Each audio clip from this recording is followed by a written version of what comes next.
Welcome back, ladies and gents. We're still on a night stroll hunting for the strawberry moon that we missed because it was cloudy. It's okay. We went there. We came, we saw, we didn't conquer. But that's still beachy.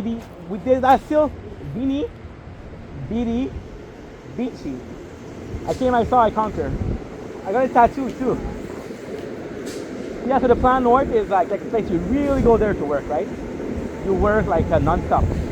And what you're gonna do, or what you're gonna end up doing is, you go there for 3 weeks, non-stop, then you're gonna take a break. You're taking like a month break, doesn't really matter. Nothing much it? Nothing? And yeah, so you go there, you take like a month off, and because you take a month off and you go back here, your batteries are recharged, but usually, like you literally go there like, I had a friend of a friend go there for like 8 months and buy a car. And then you're like, oh, Inky, why don't you do it? Because this is a mountain, guys. This is literally like, it's cold out there. It's really fucking cold. Like, there's no light. There's no like, it's very taxing emotionally and mentally. It's very, very taxing, right? Like, I do it. I would hide some music. I would really like, make sure that I'm okay mentally. The problem is, yeah, and this is like, I'm talking like without knowing, I'm talking as a maybe factual, right? The reality of it is, like, dude, they pick you up, they're bringing you there, you get rent, you get some food there, right? You're like, okay, that's cool. But it's like, there's no city, like, if you don't go there by car, you're kind of stuck there. You're stuck there for like a long ass time, dude. And the issue here, I don't drive. Myself, I don't drive. I'm like, holy shit, dude. I'd be stuck there for like 3 months. And I think that's the worst thing ever if you're stuck there. It's not so much that you're not happy there, it's because you're stuck.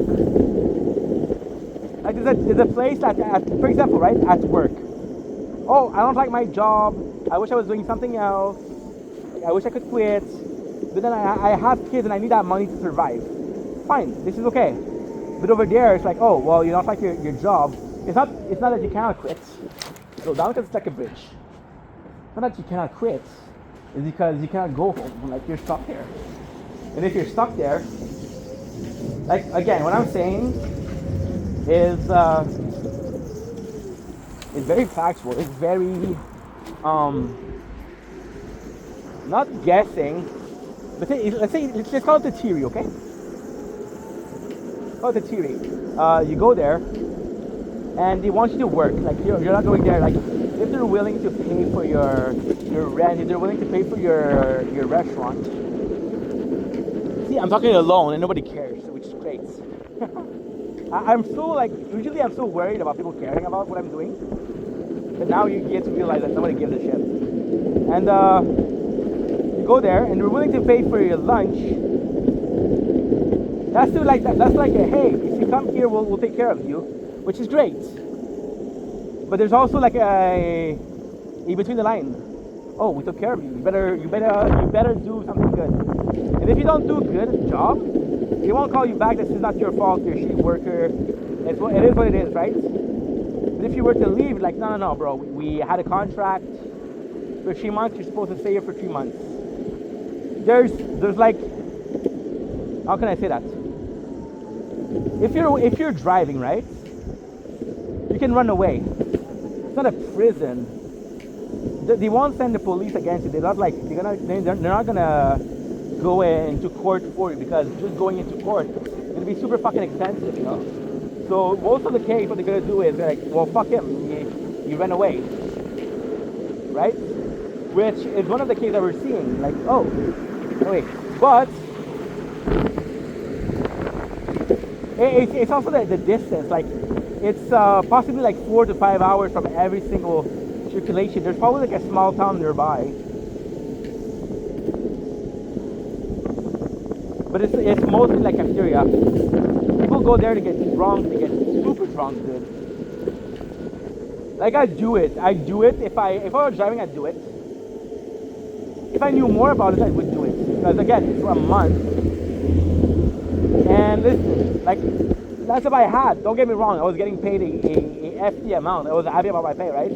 I was making $21 an hour, which for a lot of people is not a lot. But think about it. I'm single. I live in a 1.5, which costs me $600 per month.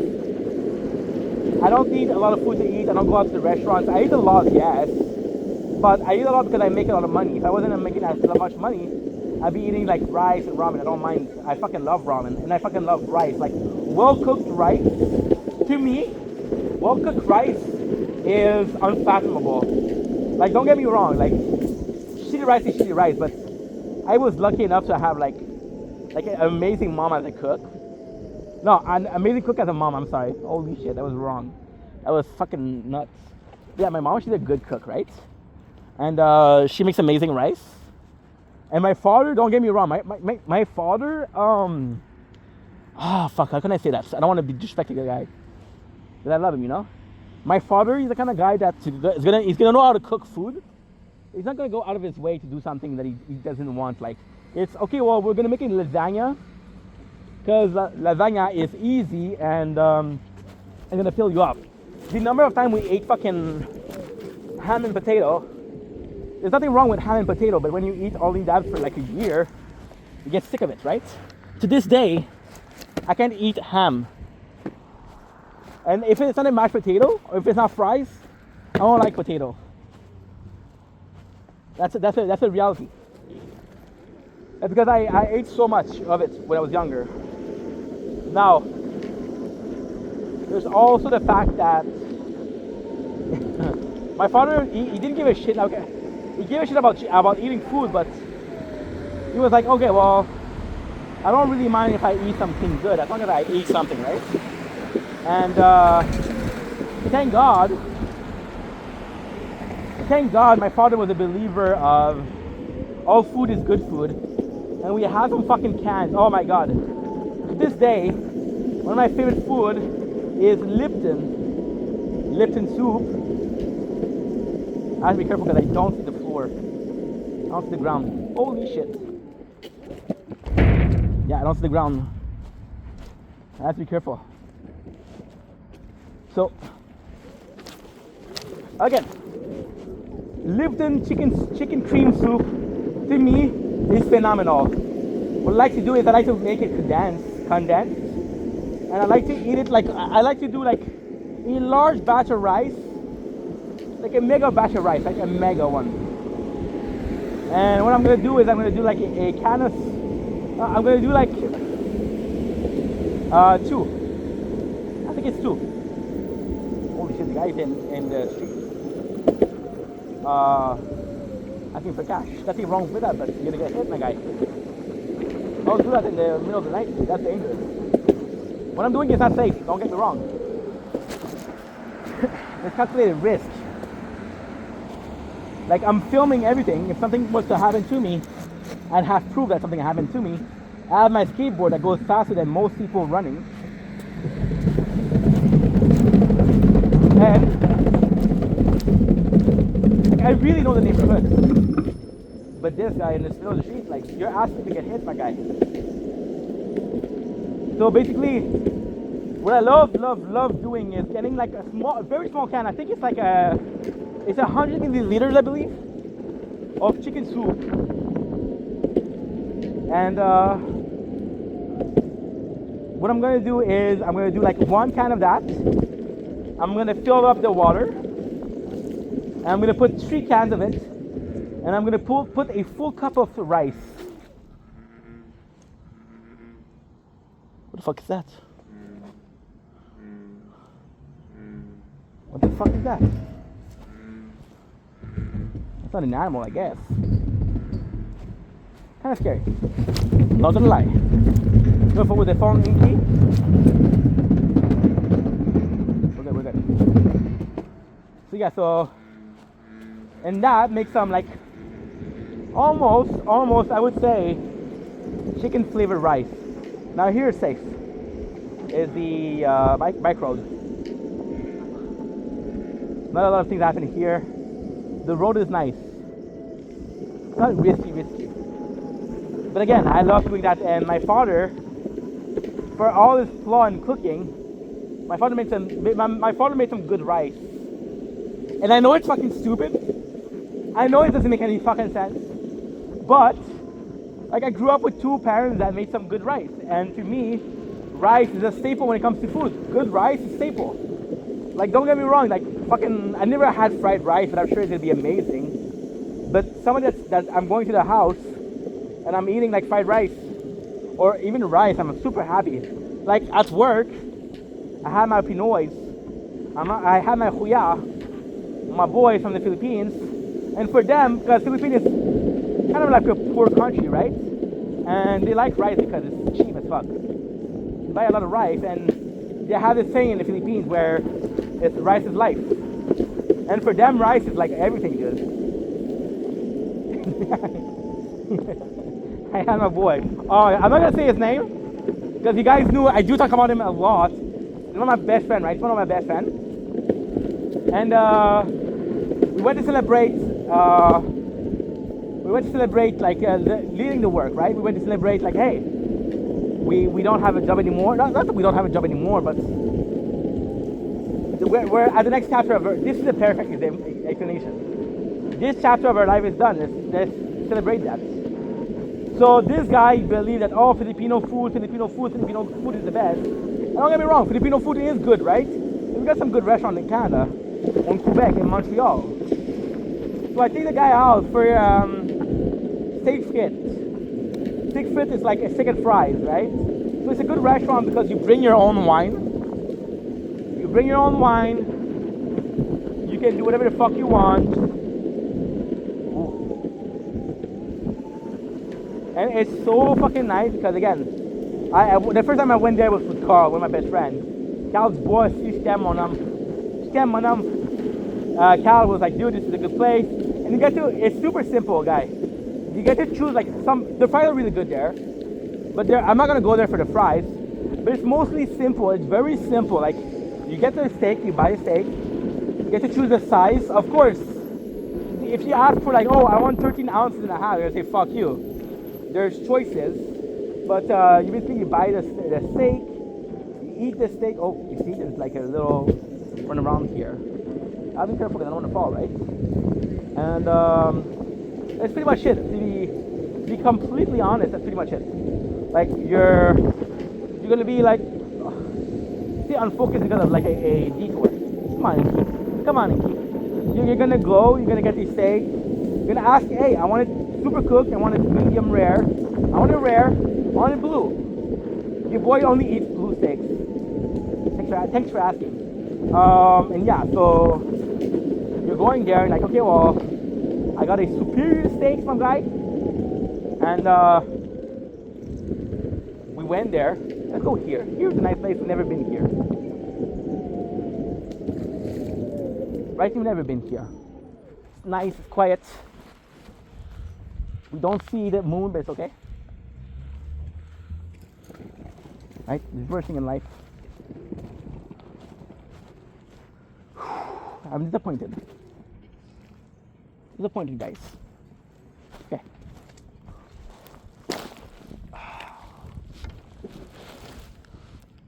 Nice. The battery's still good. And the GoPro, like, listen, I know I've complained a lot about the GoPro, but I love the GoPro. I love filming with the GoPro. Okay, don't get me wrong. The reality is the GoPro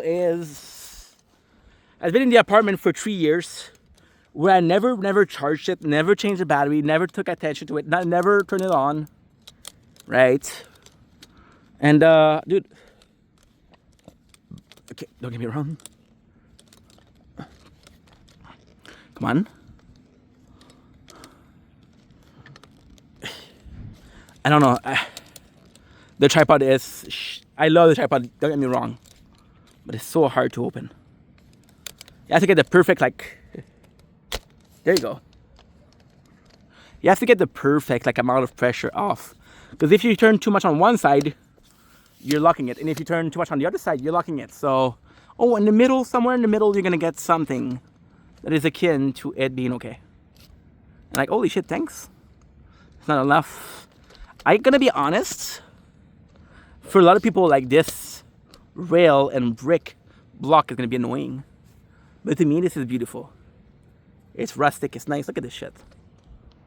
It's very nice. Still in the Sheen. Never been here too. So long story short, once again, like my friend, we go to Steak Frites, right? And look, Steak Frites in English is steaks and fries. Like, I don't know about you guys, but this is pretty self-explanatory. The most exotic item you're gonna get at the restaurant is possibly margaritas, or you get a special cut of the meat, right? My boy out there asking for rice, and the waiter.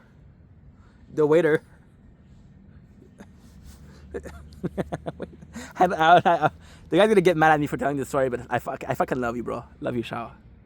Fucking love you, dude. Don't worry about it. Nobody's judging you. The waiter, he looks at him weird, right? And then we eat the steak, and the steak was good. And I kept asking him, bro, how you find it? Because I knew the dummy was disappointed about the no rice. But bro, it's not gonna kill you one meal without rice, right? And then I asked him, and then I put some pictures on Instagram, and people at work follow me. Oh, how was the restaurant? How was the restaurant? And Shao happened to be nearby. It didn't serve rice. What the fuck kind of place is that? Oh, dude.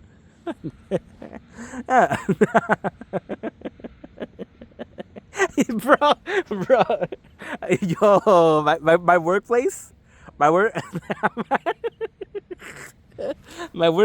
they were a bit racist with the boys. And I know it's not funny, but it was inoffensive, right? Because what happened was, at first, okay, so when I started working there, it was mostly Romanian people, right? It was a lot of Romanian people. And what happened was, like, we had one Filipino guy, Junior. Fucking Junior was amazing, though. Junior, I fucking love Junior, because Junior, he wasn't afraid of being hated. He wasn't afraid of being an asshole. But just, he was a fair asshole. Like, he would tell people to fuck you and fuck off, because they were mean to him. And I respect that, because the guy he was new here, he was new there, but he didn't take shit. So I respect that. I respect that a lot. He was like a huya, like a big brother to me. He was a fucking nice guy. I fucking love Junior. And then Junior, once he was hired, he did really good, right? And he was Filipino. So the boss the next guy he hired was a Filipino. So it was Shao. We became quick friends, because Shao he's very intelligent emotionally. He's very, very intelligent. We understand each other. Like, we complete each other. This guy is less a talker, right? But when he do talk, he's gonna be reassuring. He understand. A lot of time you understand how I feel. So a really good friend, right? Really, really supportive. Fucking love Shao. And I go there and I'm like, okay, well, and I think you know Junior. And then Junior and the boss keep asking, hey, did you know some people? Did you know some people? So Junior brings his best friend Maru. Maru was a good dude. But Maru was very emotional. Like, there's some time where you don't fucking talk to me, I hate you. And you would look at him and he was in a bad mood. It would make you feel like, oh, I don't want to talk to you, I don't like you. And it was not so much that he didn't like you, he just didn't feel like talking to anybody. And it was special, because I'm like, dude, I understand that you're mad, but we didn't do shit to you. Why you're such in a bad mood? Right? And that's not super fair, right? And I was like, okay, well, fuck it. But then and then at the very end, it was the uncle of Shao. Me and uncle, we had a lot of difficulty. Uncle, he was 52, so he's very, very old school, right? And you guys know that I was getting bullied. And for him, if we were getting bullied, like, you got to fight back. So he thought that I didn't care about getting bullied because I didn't react. And a lot of people in there think I didn't give a shit about the word, but I was just in my mind, because if I wasn't in my mind and I was focused on getting bullied, I would have not made it, right? So this guy was thinking, oh, you don't give a fuck. This guy kept giving me advice, but those advice he kept telling me to change. Like, oh, you gotta find yourself a wife that cooks. If I find myself a wife that cooks, dude, I can't find a wife like that. I understand that maybe in the Philippines it's easier. Maybe in the Philippines it's the culture, the mentality is different, but it's not like that here, right? And we had a lot of difficulty, but at the end, we start talking, and the guy is not a bad guy. Like, there's a lot of things that he did that I question. The thing that the way he reacted was not good. But guess what? He was a good dude. So at the end, we became friends. But long story short, right?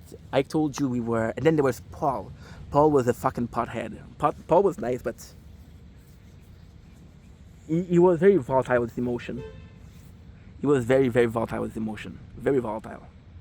And that's it. I did not a lot to talk about Paul because I didn't really like the guy. Didn't really like him. Like we never got along. I don't mind pothead. I don't mind people that smoke, but some people they get so like addicted to weed that if they don't have it, they become very aggressive, very like irritable. And dude, like I understand that you need that thing to it's like they need the weed to moderate their feelings. But at the end, we were five Filipinos. There were five Filipinos, and one of the guy, right, Romika. So you hear me talk about the guy. I fucking love Romika. Romika was like the comedian of the place, right? And we made some food, and he said, "Wait." He was such an asshole. Such an asshole. He was such an asshole. He would tell the Filipino, "Hey, sorry, there's no rice." Oh, dude. I miss that place, you know. Mihai was a good dude. The guys there were good people. I'd argue that possibly the hardest people to get along with was me. I was the asshole there because I was always listening to music. I was always thinking about YouTube. I didn't care about the job. And those people, they were trying to help me. They were trying to tell me to, hey, you need to be more like, mature is a good word. You need to be doing more like this, more like that, right? And if you don't do it, then you're not going to be able to succeed. And I would be like, no, I don't give a fuck. I'll be doing some YouTube. I don't care about what you're saying. I don't care about this. And I was being very dickish, very much of an asshole. Now, the reality is I was getting bullied, but I wasn't getting bullied by a lot of people. I was getting bullied by one guy, and everybody else paid, right? And I was like, fuck you, I'm going to be better than that. And the reality is I didn't hate those people. I hated that one guy. And at the end, we became, well, the thing with the bully was we started to be like friends. We started like really close because, again, I was a hard worker. He liked that. And then we became friends. And then he had this third child, right? And he wasn't ready to have a third child. It wasn't planned. It was an accident. Then he had it too little of an apartment. Money was not good. And he became very like emotional, right? And became very erratic. And he started being an asshole with everybody. And since I was the only guy that wouldn't get mad at him, and that's kind of my fault because he would give me shit, and the next day I would like forgive him, right? That's my fault. But all of this to say, like there's a lot of people. What the fuck? On this Friday, like I said, I kind of let him walk over me, which is not really good. But yeah, and I wish him the best. There's not a part of me that I hate the person. I don't think I hate anybody, right? There's a lot of people that betrayed me. There's a lot of people that hurt my feelings, but I don't hate anybody. And I took out the anger, the resentment I felt for him to everybody, and that was not okay. That was not fair. And the issue with that was to avoid him. I would be listening to music. I would constantly talk about YouTube. I wasn't really present. And I wasn't a bad person. I was a good person. I think I was very kind, very nice, very forgiving, willing to make effort to be nice to everybody, right? But I wasn't there, and everybody was there, and everybody had like a hard time. They were still pushing in, and I was like, nah, I don't need this. Yeah.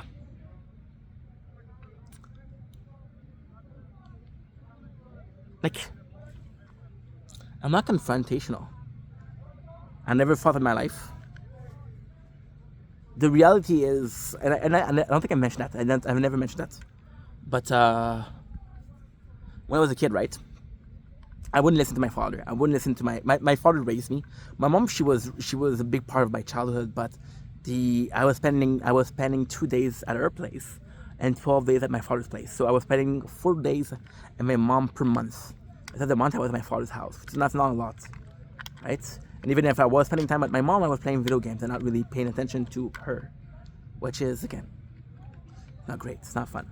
So my father, he would give me shit and I would listen. And I got injured. Like, boys be boys, kids,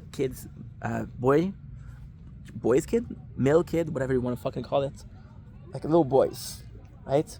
They get injured. That's normal. We're rougher, so we'd get injured, and in a month, I had a broken leg. I hit my balls on the pole. You guys remember that? And I had a mosquito bite, and my father, to kill it, he hit my head, and it had a huge, like, because I got not necessarily an allergy. It's kind of an allergy. It's not a big allergy, but it is still an allergy to mosquito bite.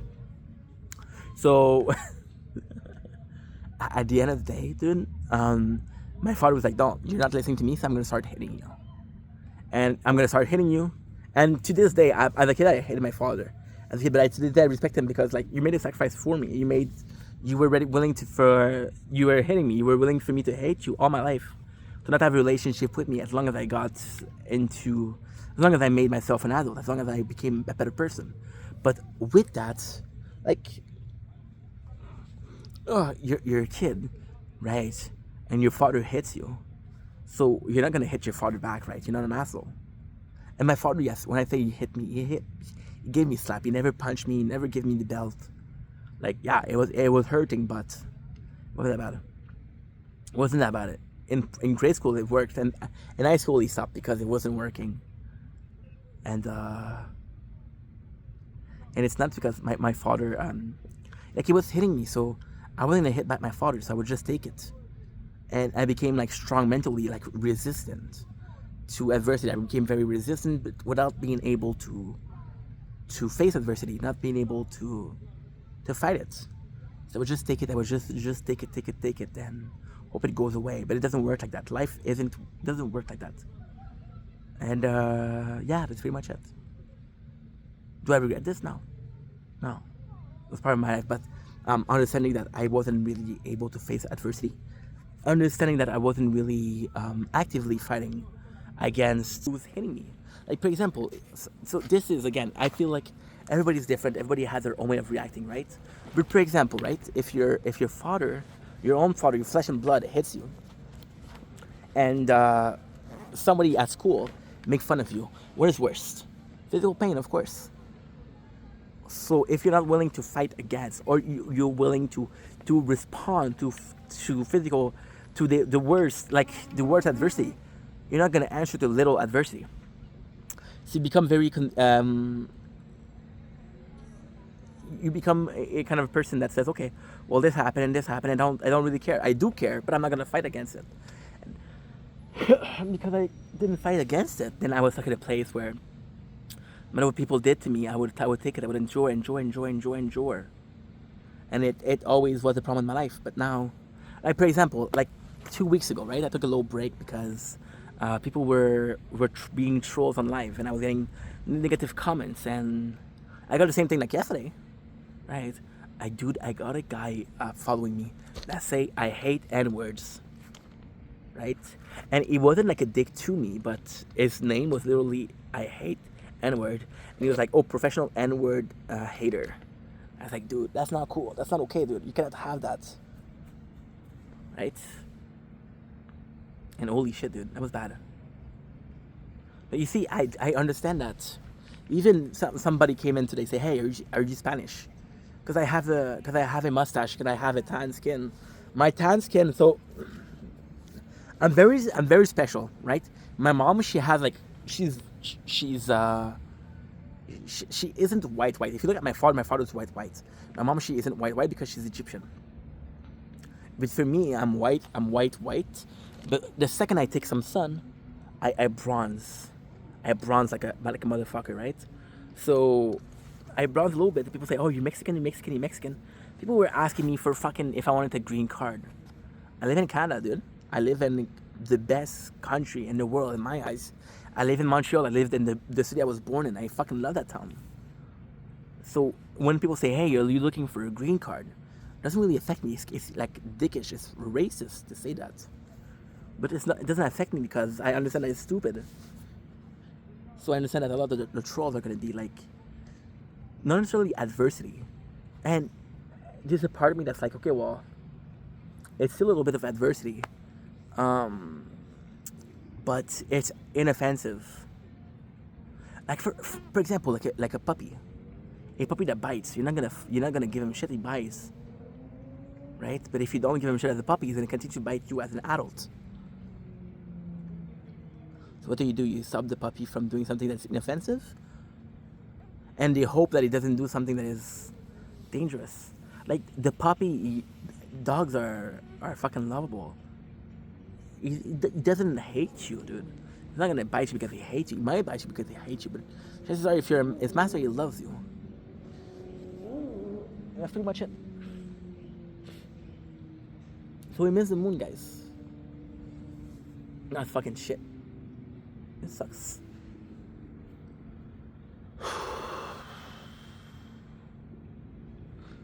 Oh wait, my mom, she texted. Hoo, that's good. Okay guys, I'm gonna have to text my mom. I'll be right back.